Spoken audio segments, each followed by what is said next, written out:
Mari kita simak siapa yang pertama kali menggunakan cara hisab dalam menentukan dalam Ramadan sepanjang sejarah ini.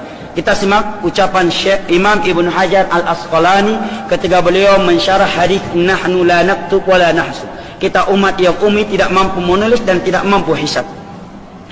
Kata beliau, wa qad dhahaba qaumun ila ar-ruju'i ila ahli taysir fi dhalika wa hum rawafid. Sungguh telah ada sebagian mereka dalam menentukan puasa Ramadan satu bulan dan hari dengan cara hisab melihat perjalanan bulan, matahari dan bintang, yaitu mereka Ar-Rafidhah, Syiah Rafidhah. Inilah sekte pertama kali menggunakan cara hisab dalam menentukan puasa Ramadan, Syiah Rafidhah. Siapa yang mengatakan demikian? Ibnu Hajar Al-Asqalani, syarah Sahih Bukhari Fathul Bari. Sudah saya beri tanda. Ayat hadis sudah jelas, pendapat ulama Islam sudah jelas. Masihkah kita mempertahankan ketetapan ormas? Apakah ketetapan ormas kita lebih tinggi daripada ketetapan Allah dan Rasulnya? Sebuah perkara sepakat seluruh ulama Islam memvonis cara hisab adalah cara yang bid'ah menurut kesepakatan seluruh ulama Islam. Siddiq Hasan Khan dan Ibnu Hajar menyatakan yang pertama kali menggunakan cara hisab adalah sekte Syiah Rafidhah. Syiah Rafidhah seperti Bashar Hasad, seperti Iran Khomeini. Syiah Rafidhah kata Syekhul Islam akfar minal Yahudi wan Nasara. Mereka lebih kafir daripada Yahudi dan Nasrani. Mereka lah yang pertama kali sekte besar yang mengatasnamakan Islam yang menggunakan hisab dalam menentukan Ramadan. Ada yang berdalil banyak ayat tentang hisab dalam surat Al-Isra, wa li ta'lamu adada sinina wal hisab, agar kalian mengetahui jumlah bulan dan hisab.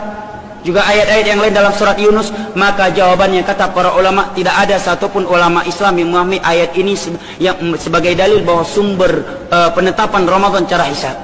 Ayat ini dipahami dengan ayat lain. Allah telah menyatakan dalam Al-Baqarah, yas'alunaka 'anil ahillah. Mereka bertanya kepadamu tentang hilal. Qul hiya mawaqitu linnas. Katakanlah hilal itu adalah waktu penetapan haji dan puasa. Ya. Adapun ayat tentang hisab dalam surat Yunus, dalam surat Al-Isra, sekedar Allah menyatakan ya kalian bisa menghitung. Allah tidak menyatakan agar kalian bisa menetapkan satu Ramadan dengan cara hisab. Jelas ya? Ada juga yang beralasan, lalu kalau nggak boleh hisab, bagaimana dengan waktu salat yang kita pakai sekarang ini secara abadi? Ini jawaban yang tidak ilmiah. Jawaban kita, siapa yang menjadikannya sebagai sumber waktu salat? Cuma kita di Indonesia. Di luar Indonesia nggak ada yang menggunakannya. Di Arab nggak. Imam Shinqiti dalam tafsir Adwaul Bayan mengingkari menggunakan waktu abadi tersebut. Hanya saja dia membantu lebih mendekatkan. Kedua, jawaban kedua, solat dengan puasa beda. Solat berkaitan dengan matahari, ya kan? Sedangkan puasa berkaitan dengan hilal.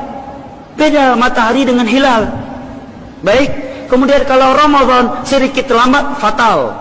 Rupanya dia terlambat satu hari atau cepat satu hari. Tapi kalau solat azan cepat 15 menit, antara azan yang qamah ada sekian menit. Begitu dia solat waktunya udah masuk. Kan begitu, andai kata azannya di luar waktu. Kedua, puasa adalah ibadah tersendiri, solat ibadah tersendiri. Kok bisa dikiaskan?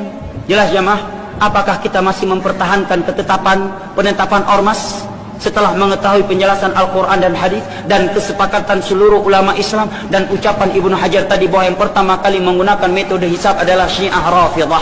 Mohon maaf, ini kebenaran, saya harus menyampaikannya. Wallahu ta'ala a'lam bishawab. Subhanakallahumma wa bihamdik, asyhadu an la ilaha illa anta, astaghfiruka wa atubu ilaik. Wassalamu alaikum warahmatullahi wabarakatuh.